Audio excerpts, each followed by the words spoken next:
Everybody knows me. I'm Nick.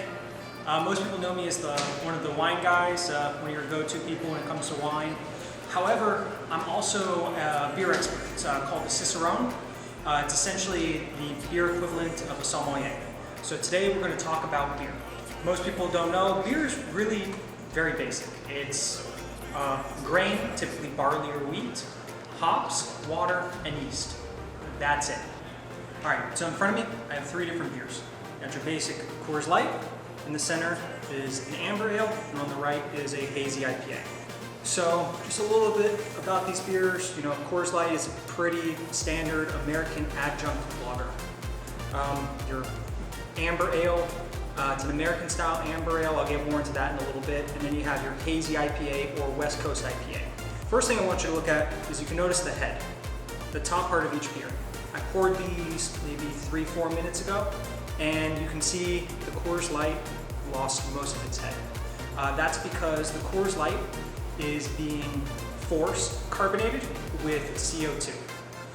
That's also why the bubbles are so much bigger than the bubbles in the other 2 beers. The other thing about it, it's called an adjunct ale, or an adjunct lager.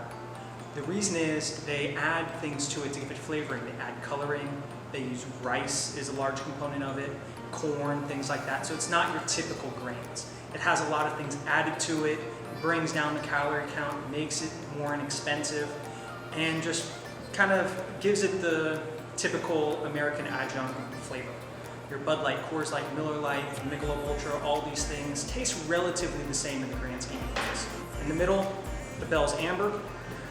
So the color on the Bell's Amber Ale actually comes from various grains that they use.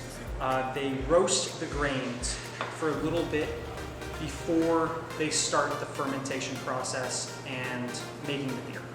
What that does is it adds color, it adds flavor. There's all sorts of different types of grain, but the Amber Ale is pretty classic style of beer.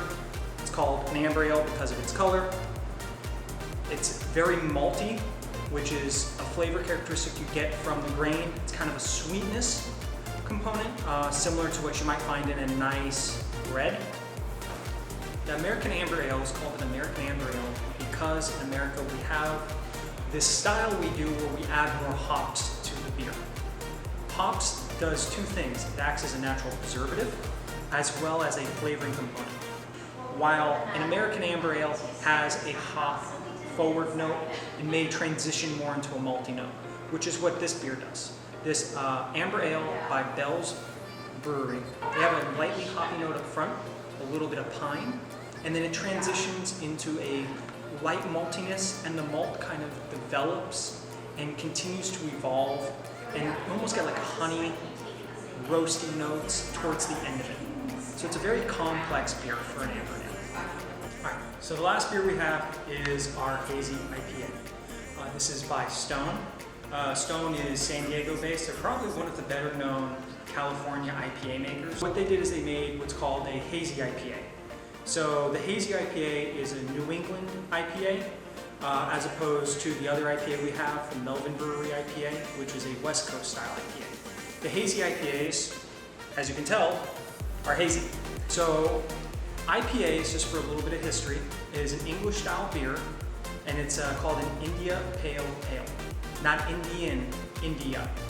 So what the British did is when they had a colony in India, they would send beer over along with the troops every now and again for beer rations for the army.